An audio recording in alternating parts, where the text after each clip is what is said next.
Is this S-Class Alpha totally clueless? Who brings a kid here? Have we met before? You're mistaken, Mr. Livingston. Someone like me wouldn't cross paths with you. Your pheromone smells familiar. Chamomile. Nothing special. Really? My mistake, then. See you tomorrow. Like hell, I'm seeing you tomorrow. I was an alpha, and I worked as a hitman. After a one-night stand with an S-Class Alpha, I wound up pregnant. Given my line of work, I had no other option but to leave the infant on his doorstep and run. 3 years later, our paths crossed again. And he stopped me before I could bolt. Come home with me and meet our baby boy, I agreed, thinking it would be nothing more than a quiet, civil reunion. But somewhere along the way, everything spiraled completely out of control. Asterisk, I was a hitman. 3 years ago, I spent one wild night with Marcus Livingston after he had been drugged. Half a month later, I found out I was pregnant. Fuck, I muttered under my breath. How the hell was a drifter like me supposed to raise a child after giving birth? I hardened my heart and left the newborn on Marcus' doorstep. I ignored his heartbreaking cries and fled without a glance back. 3 years later, the organization I worked for got taken down, and I ended up scraping by as an underground fighter. One day, I spotted Marcus sitting in the VIP section. He didn't recognize me. He was just there to watch the matches. The little boy in his arms was glued to the ring. My face darkened. Is this S-Class Alpha totally clueless about being a father? Who brings a 2-year-old to a place like this? Has he lost his mind? I cursed him in my head while pounding my opponent, my heart sinking with regret. I should have known better than to leave the kid with him. A man that brutal in bed was hardly father material. I won that fight effortlessly over the past 6 months. I had built something of a reputation in this fighting ring. Aside from a few fixed matches the boss forced me to throw, I had barely lost a fight. As I headed toward the private locker room with a towel slung over my shoulder, I suddenly felt a pair of eyes lock onto me.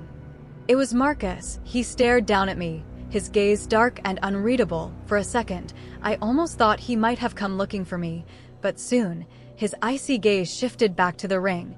That night 3 years ago, Marcus had been drugged. The lights were off. And halfway through, I had slipped him extra sleeping pills. He should have woken up after me. I told myself there was nothing to worry about and strolled casually into the bathroom. Stripping off my sweat-soaked clothes, I turned on the shower. The water was running full blast, but I still heard heavy footsteps outside, slow, steady, heading straight for the bathroom. The guy stopped right outside the door, not knocking or doing a thing. From the sound of it, he was half a head taller than me. Not bad on his feet, those measured, deliberate footsteps were clearly meant for me to hear. I blinked. Could it be? I rinsed off fast and stepped out. Marcus was leaning against the doorframe, bored out of his mind. Hearing me, he slowly looked up. His eyes were calm and deep, his voice flat. Have we met before? My blood ran cold, but I played it cool. Stop kidding, Mr. Livingston. How would someone like me ever meet a big shot like you? He didn't reply. After a long silence, he suddenly leaned in close to my neck. I instinctively stepped back, clutching my gland, every nerve on high alert. What's wrong? Marcus straightened up, a cryptic laugh escaping him. Your pheromone smells familiar. At moments like this, I was truly grateful to my hitman parents for giving me such an unremarkable pheromone. Chamomile? You can smell that anywhere, nothing special really.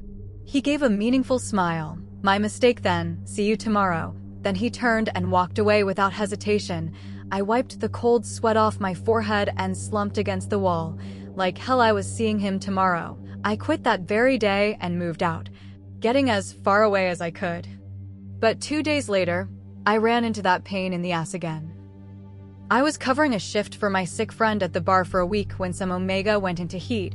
I had to escort the Omega out and help an Alpha inject their suppressants. Only after all that chaos could I finally slip away to the bathroom to take care of my own problem. I was too broke to afford suppressants, so I had to handle it myself. The out of order sign was already up.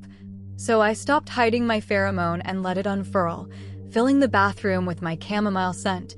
I was sitting on the toilet, mind starting to drift, when someone knocked on the door. A guy's deep voice comes through. "Get out," I frowned. I hadn't killed anyone since I quit the hitman life, and my temper had gotten way better. But right then, I was this close. I cursed under my breath. That bastard out there better have a damn good reason, or he'll get one. The second my hand hit the doorknob, I caught a whiff of something way too familiar. The rich, heady scent of blackcurrant took over the whole room, shoving my own pheromone into some little corner. That class, that scent. I had only ever smelled it on one guy before. My hand froze mid-move, my throat tightening. Fuck. Just my luck. I scratched my head, annoyed, pulled a scarf from my pocket, and tied it around my face. I checked my reflection on my phone to make sure no one could tell it was me. Then I slowly opened the door. Outside, Marcus stood there with his arms crossed, looking relaxed. Seeing me sneaking out like some guilty thief, he got straight to it. "Why did you quit the fighting ring all of a sudden?" My fingers curled slightly. I lowered my voice and played dumb. "Sir, what are you talking about?" His eyes narrowed, a mocking grin on his face as he reached for my face. I blocked it swiftly. "Still spinning lies, sir. I'm having an allergic reaction. My face is all swollen. Too embarrassing to show anyone." He pulled his hand back, smiling. "Nice block. Very professional." Of course it was, basically automatic, but I wouldn't admit it. I laughed it off. I picked up a few basics. Marcus switched it up. Someone used that same block on me 3 years back. They didn't win, though. A jolt shot through me, and I froze, holding my breath. Did he recognize me? Before I knew it, the scarf was ripped off my face. Marcus twirled it lazily in his fingers, smirking. "Jeffrey, you forgot?" "I tied this scarf around your neck to stop the bleeding back then." My eyes widened, and I tried to run, but Marcus was quicker. His hand locked around the back of my neck, slamming me back against the door.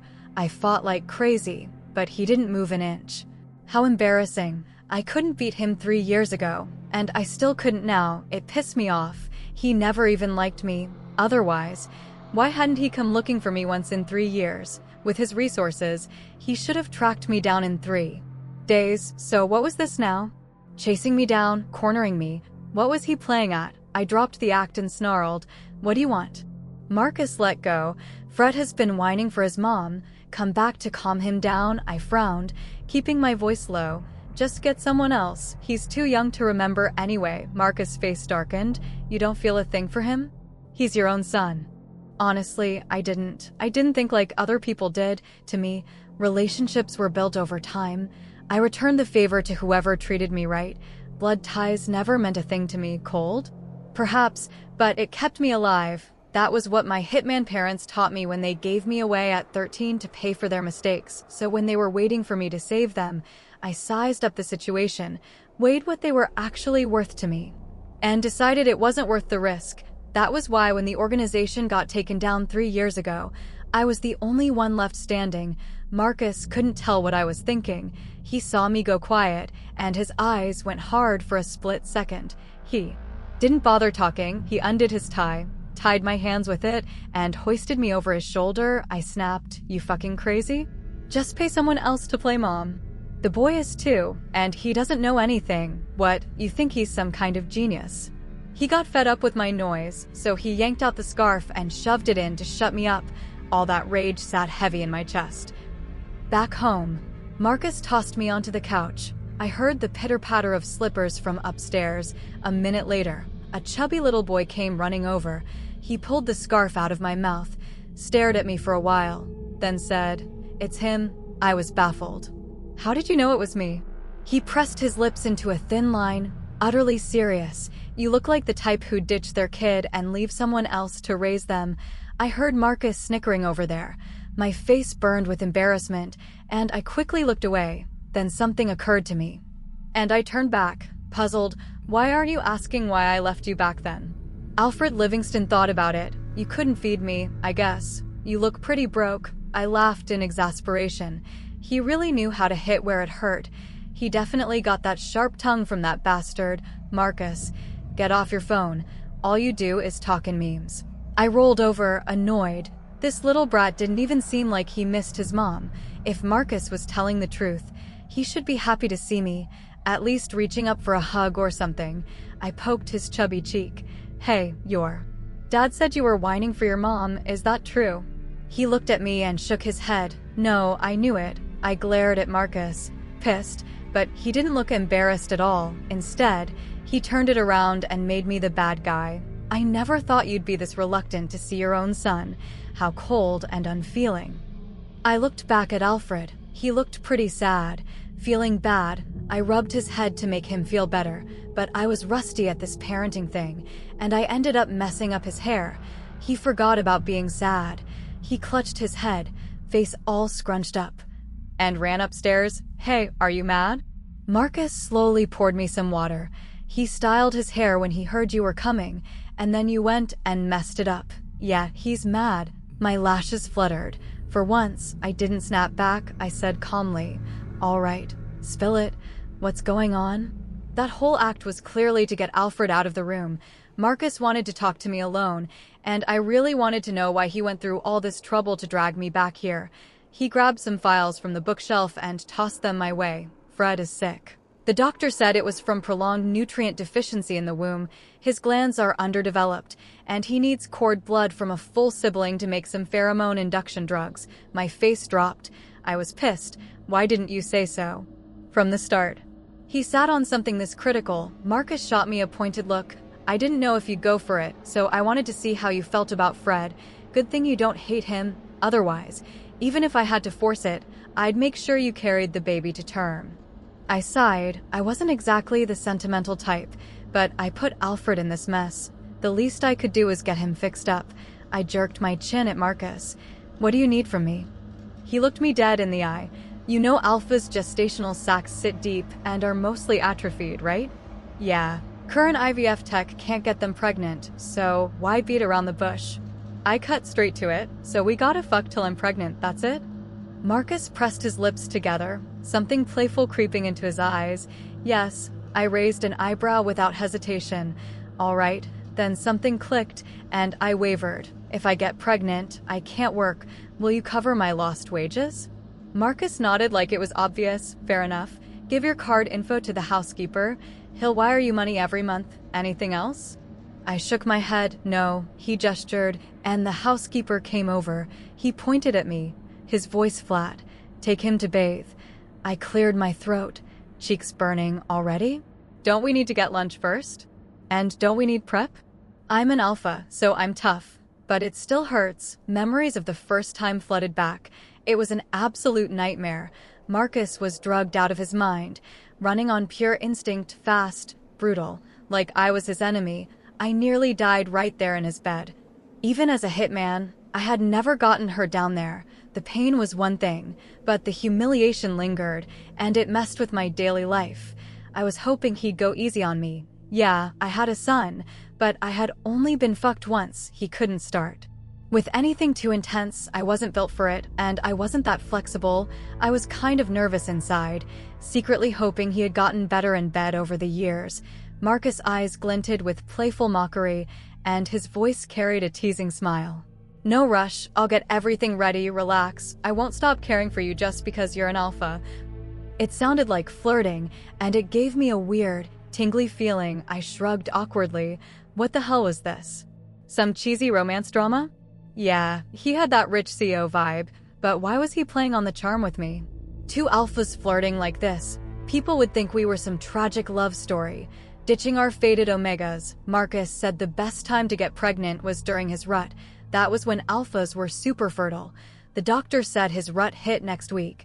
And here I am, still kind of nervous. I watched as box after box of lube was hauled into the bedroom, and my smile died. Seriously? Did we really need that much? What did he think I was? I wasn't made of steel down there, okay? Then I caught sight of Alfred in the doorway with those round eyes of his, and I swallowed my panic. Whatever. For his health, I'd suck it up. Over the past few days, Marcus' pheromones had begun to stir when he looked up at me that morning. His eyes started briefly to my lips. I would have totally missed it without all that organization training. I knew the day had finally come. That night, I jumped in the shower as soon as I hit the bedroom. I just got back from the fighting ring, reeking of sweat, Marcus would break my ribs before I even made it to bed if I didn't wash up. Alphas were naturally hostile to each other, especially during the rut when they were itching to kill each other.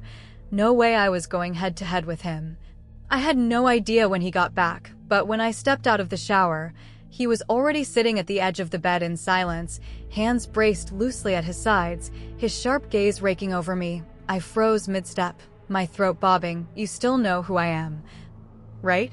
He nodded and crooked his finger at me. I relaxed and walked over. As soon as I got close, he grabbed my wrist and yanked me into his arms. He dipped his head and sniffed my gland, voice gravelly scared. His hot breath hit my bare skin, sending a rush straight to my scalp. I tensed up, clutching the sheets beneath me as I blinked hard. No, just another job. If you're gonna do this, hurry up. Miss the window, and who knows when I'll get pregnant again. There's no way Marcus's fertility was strong enough to get another alpha pregnant twice outside a rut. That'd be seriously humiliating. Yeah, that alpha was me. We were both alphas, so why the hell was he so much stronger? I squirmed against his chest, my whole body on fire, struggling to catch my breath. Wait. Stop. Hold up. Don't. Marcus paused. He leaned in, ear to my lips, voice rough. What's up? My breath came in ragged bursts. Halftime, I begged. I need a break. Sure. He wrapped one arm around my waist and shifted us around so I was sitting fully in his lap, giving me something to hold on to. I went limp against him, squeezing my eyes shut like my life was over. It was just as overwhelming as it had been the first time. I was seriously cursing the whole secondary gender thing and alpha anatomy right about now. I had already pushed out one baby. So why the hell was I still so tight? It was just like our first time, exhausting and brutal. Back then, at least I could pop some painkillers halfway through and let them kick in. This time, I had to feel everything clearly. I wasn't even done feeling sorry for myself when the pheromones in the air came rushing back. Marcus' temperature shot up, his lips back on my nape, rubbing softly. His dry mouth rasped against my gland, the rush so intense that everything went blurry. I let out a low moan before I could stop myself. My warning. Carrying no weight, don't. He patted my waist. Break is over? I glanced at the alarm clock on the nightstand and snapped. It's just been 5 minutes. His deep voice vibrated against my skin. He rubbed up on my gland, and I couldn't tell what was real anymore. Time is money. Can't waste it. I felt my eye twitch. He had better be as serious as he sounded. Regular alphas had ruts lasting 3 or 4 days. S-class ones? A solid 7 days. Those 7 days, Marcus worked me over, cycling through every impossible position imaginable. I was ready to curse him out halfway through, but he had an answer for everything. The doctor said this helps with conception. Did I buy it? Yeah, right, but I had no choice. If I didn't get pregnant, we'd be right back here next cycle, and somehow it'd be my fault for not trying hard enough. I finally made it through Marcus' rut. I crashed onto the bed, totally wiped out, my head pounding nonstop. I dragged myself back to reality and elbowed him. Test results take at least a week. I gotta work during that. He frowned, genuinely confused. Work? You mean fighting? Didn't the housekeeper pay you? Why do you still have to work? Did he think I was a psycho or something? I forced patience into my voice. A different job? I've got nothing going on anyway, so I might as well make some extra money. Marcus' eyes cut into me, sharp and unreadable. Jeffrey, you always seem broke, from what I hear. A fighter of your caliber earns $2,000 a fight with Anthony. You do 3 or 4 fights a week, and that's at least $24,000 a month. So how come you couldn't even afford the cheapest suppressant when I saw you that day? I looked away like it was nothing. Just burn through money fast, I guess. Marcus narrowed his eyes. He didn't buy it for a second, but he let it drop. He pulled a black card from his wallet and held it out. Use it when you need money. I took it, stunned, and asked on a strange impulse, we barely know each other, and you're handing me your card? You really don't think I'll take your money and do something dirty with it? When they trace it back, you can't prove it wasn't you. Don't forget, I'm a hitman. Marcus leaned back against the headboard, checking me out like he had all the time in the world. He didn't ask what I'd do or tell me to behave. Instead, he said with absolute certainty, you won't. I felt exposed, hot with embarrassment, and snarled, What makes you so sure? He chuckled softly, twining his fingers through my sweaty hair. When I brought Fred home, I looked into you. You've done 31 missions over the years, and all your targets were dead weight in office, corrupt officials, and moral degenerates. You might not be a saint, but you're no villain either, framing others to save your own skin? That's beneath you. His words got my blood pumping. For a second there, I almost believed I was some kind of hero. I pursed my lips and shut up, no longer bugging him about going back to work.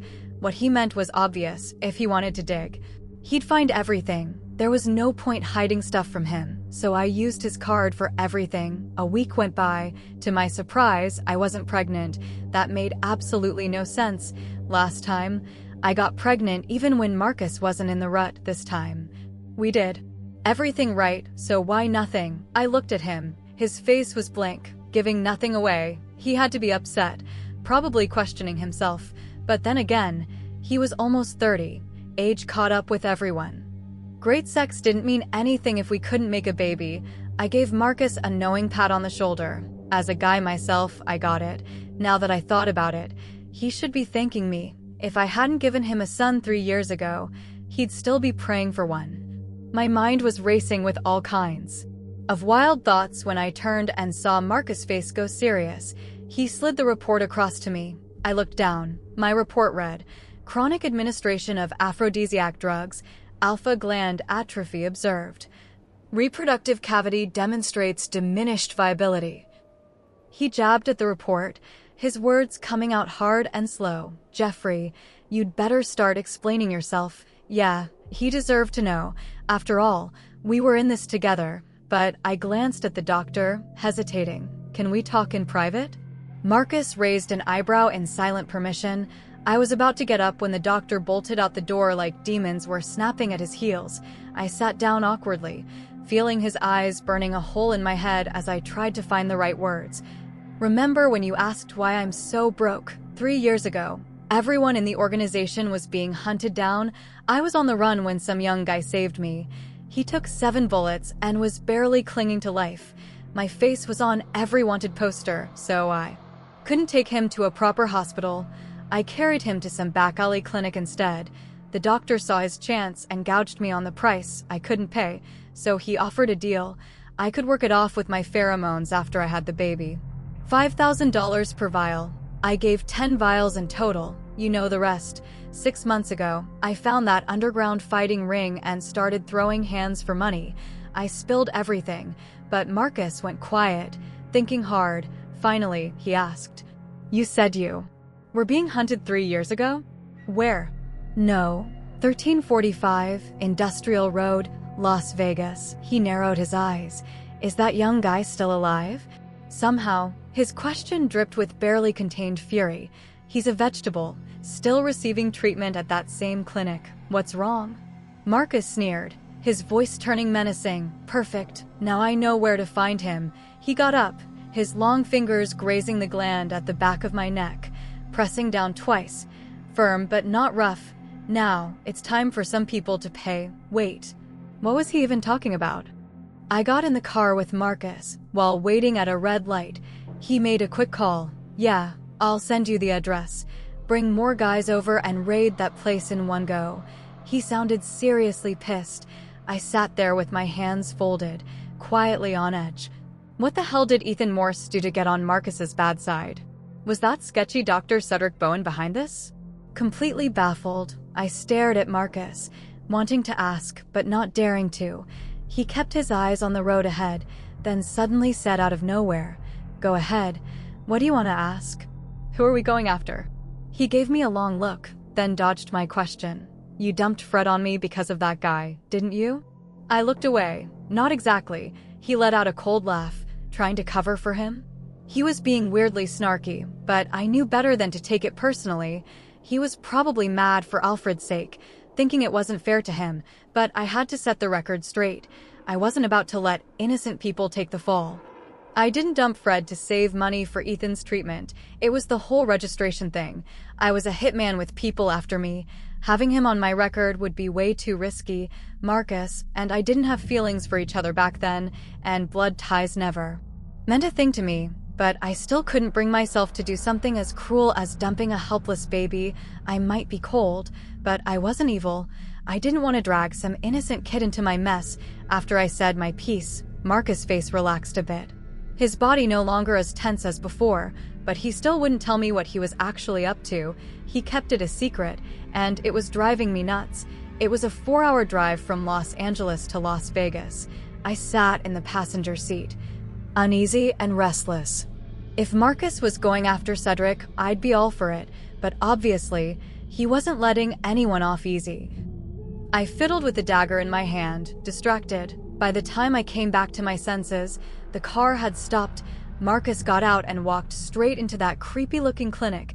I followed right behind him. The door flew open as he kicked it in. Cedric came stomping over at the commotion. "What's going on?" "No consultations today. Go on home." He froze mid-sentence when he saw who it was. "Well, Mr. Livingston, to what do I owe the pleasure?" Then his eyes landed on me, and he furrowed his brow. "Mr. Livingston, don't listen to his nonsense. I'm running a clean business here. No price gouging, I promise. Yeah, right with me." He acted like a ruthless loan shark, but in front of Marcus. He was all bows and scrapes.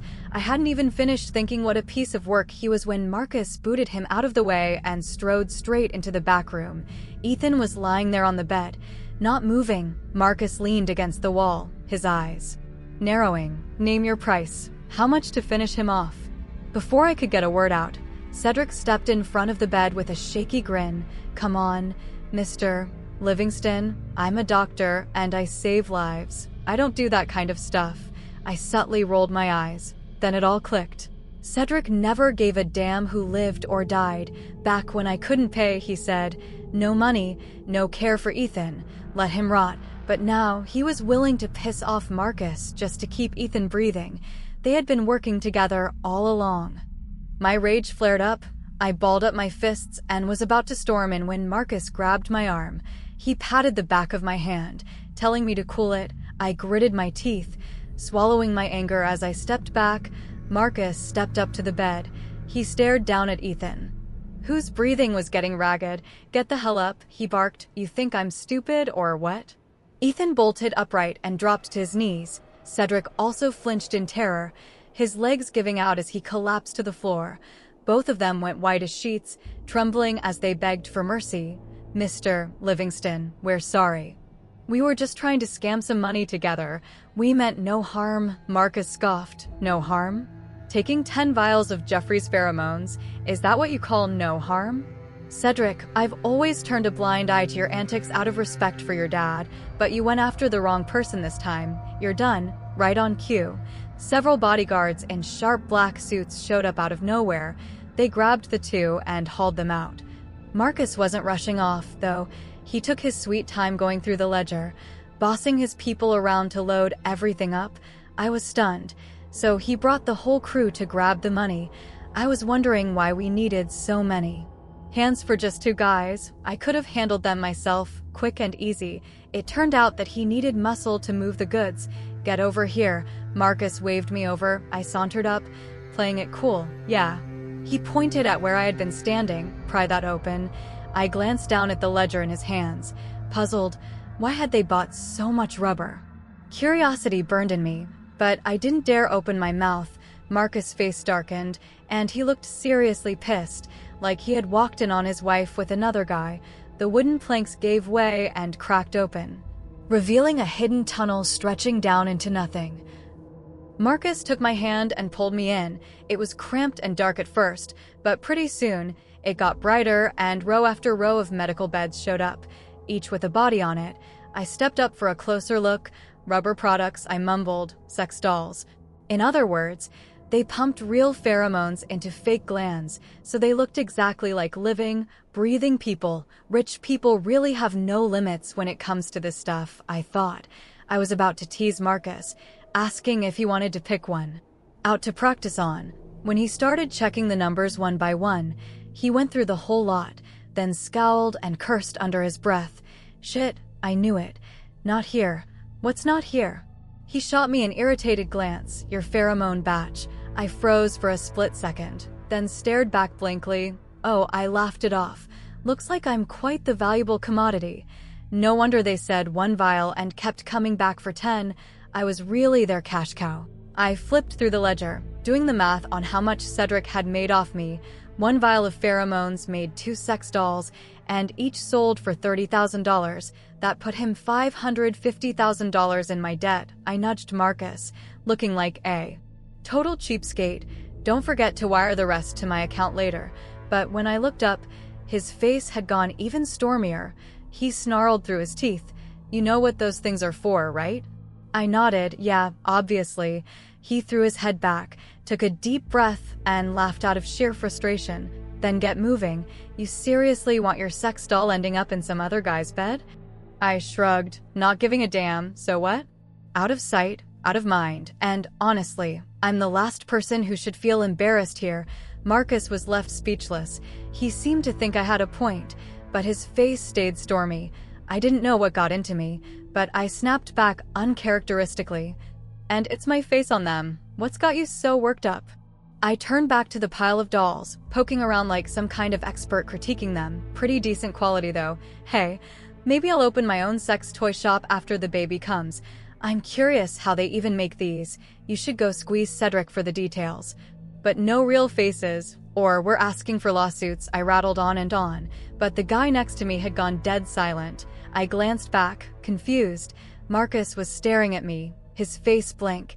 He sized me up from head to toe, his eyes dark and piercing. A good while passed before he snapped out of it, nodding like he had finally wised up. You're right, no point getting worked up. His voice was totally flat, no fight left in him at all. Something weird and twisty flared in my gut. I shook it off hard. I had no time for whatever that was. I had to deal with this whole mess and do my baby-making duty. The doctor said my reproductive cavity was running low on juice, so Marcus had been biting my nape and flooding me with pheromones every single day. Now I started to get why women in ancient times would pray their hearts out and blow fortunes just to get pregnant. If this kept up, I was going to lose my mind too. Luckily, all that effort paid off. I finally got pregnant with our second baby. He grew fast, and I was starting to show in no time. Alfred kept circling around me every day, wanting to say something but holding back. I had my legs crossed, munching on an apple like I didn't have a care in the world. Hey, what's up? Got something to say? Just say it, or go do math worksheets. He walked up to me, looking downcast. Are you gonna be like those parents in the videos, only caring about the baby brother and treating me like nothing? I found it kind of funny. No one would ever dare treat you like that. The whole second kid thing was a forever problem that never seemed to get fixed. But from what I had seen of Marcus lately, he didn't seem like the type to play favorites. Every night when he got home, he'd take turns holding both of his boys. Me? I'd be totally out of the picture by then. Once I popped this baby out, I'd leave. It wasn't that I didn't want to stay. I wasn't stupid. Chilling in this big villa, getting waited on hand and foot all day? That'd be the life. But Marcus didn't want to keep me around. He found out so quickly about Ethan's setup because 3 years ago, he put the word out to the organization hunting me. He made it clear to them that I was under military protection. I asked him later why he bothered saving me back then. He didn't know I was pregnant, and we only had that one night together, so why go through all that trouble? He kissed my back, his words blunt and straightforward. You helped me out, so I returned the favor. Not a hint of romance or warmth touched his voice. If he wasn't offering, I sure as hell wasn't about to beg to stay. I had got some pride left. After all, Marcus named our second baby Zivan, saying he hoped the family would always be lively and bustling. He turned to ask what I thought, but I was fully focused on playing chess with Alfred, waved my hand, and indicated that he could decide for himself and that I had no objections at all. Even after I had been this obedient, Marcus was still dissatisfied and left with a cold face. I clicked my tongue lightly, so ungrateful. When he came back later, I would definitely curse him behind his back. Before I even had time to have a minor outburst, something happened to Marcus. He got into a fight with someone at a banquet. When I went to pick him up, Marcus's pheromones were wildly leaking out of control, and I was nearly overwhelmed by the sheer force of them. I covered my mouth and nose and took 2 steps forward into his line of sight. Marcus suddenly raised his eyes, reacting with the speed of a wild beast. Fortunately, he still recognized me. Those dark, heavy eyes quietly relaxed the moment they saw me clearly. Shedding their guard, I also relaxed my tense back and walked over with the suppressant. Marcus sat on the sofa with his hands clasped and resting on his knees, his deep eyes unblinking as they fixed on my movements. His gaze was obscure, like a bottomless, dried-up well that could not be seen through. "Why are you staring at me like that?" I asked him while unpacking the suppressant. Marcus said nothing and did not move his gaze away from me. He seemed to have sunk into thought, as if struggling, or perhaps confirming something. Suddenly, he covered his face and laughed for no apparent reason. What was he thinking about? It was downright unsettling. Forget it. If I was helping someone, I might as well see it through. After the suppressant was administered, I would leave. I grabbed Marcus's arm and accurately inserted the needle into the vein. Just as I tossed the waste into the trash and prepared to leave, Marcus finally spoke. "I can't." Without thinking, I shot back. "Don't say you can't, you're more than capable." Besides, he was very capable and had no need to feel inferior. My waist suddenly tightened as Marcus wrapped an arm around it and said in a low voice, "I meant the thing from before, about the toy. I can't calm down, and I'm furious. When that Omega talked about your pheromone products today, I wanted nothing more than to tear him to pieces." I was startled by the ferocity in his eyes. In truth, I had long been prepared. Someone who had climbed to a position where he could wield such power. What kind of saint could Marcus be? It was just that he usually disguised himself too well, and only now, after his mask had been completely torn away, did his true nature reveal itself. My body instinctively retreated after sensing danger, and I subconsciously assumed a stance ready to attack. Marcus closed his eyes briefly and forced that killing intent down. The suppressant began to take effect. He pressed his fingers to his brow, showing a hint of fatigue. "Don't be afraid. I won't hurt you." I was just a bit out of control. "I'll be fine in a while," I nodded, unsure of what to say, and could only let Marcus press me down to sit on his lap, lowering his head to greedily inhale the scent of my glands. He raised a hand to touch my round belly and discussed it with me. "After the child is born, stay, shall we live together?" From Marcus's scattered words earlier, I could roughly guess what had happened an hour before. To be honest, I wanted to stay in his house and live a life of wealth. I firmly believed that I had not been born to live in poverty, but if Marcus had feelings for me, that meant I could no longer just be a freeloader.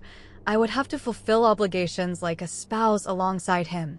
Well, that was even better. Adult sexual invitations were always this roundabout, although Marcus and I had not been in sync before. After these days of adjustment, I had begun to savor it. Before I could properly enjoy it, I had gotten pregnant again. I had originally felt a bit regretful and even thought about using Cedric's method to make a silicone Marcus. But it turned out he hadn't had his fill either. Using this kind of method to keep me, I understood it. I shot Marcus a flirtatious look. "All right, then we'll pick up the fun again when the time comes." Marcus's face stiffened for a moment, and after a long while, he abruptly let out a strange, eerie laugh. "Jeffrey, when the time comes, I will definitely make you happy." Marcus did not lie. At the beginning, it really was quite enjoyable. After I recovered from childbirth, the two of us went at it tirelessly every day. Later, I truly grew a bit sick of it, not of him, but of sex. I felt as if I had been hollowed out, numb all over. And I began to feel fear toward Marcus whenever he reached for the bed again. Damn it, was there no end to this? I wanted to go out to get some air. The moment I stepped out the front door, more than a dozen bodyguards followed behind me. I was furious and called Marcus. "You bastard. What do you mean by this? You're spying on me." On the other end of the line came Marcus's extremely delighted laughter. "Jeffrey, you wanted happiness, and I gave it to you. You wanted a good life, and I gave you that too. Now you're annoyed and tired and want to run off. There's no such logic. From the moment you agreed to stay with me, there was no way out." His voice was playful. "Come back now, tonight. We'll try something new." Fuck, I never should have been greedy for money and lust. Now it was done. I had fallen into Marcus's hand, and for the rest of my life I could only let him do whatever he wanted to me.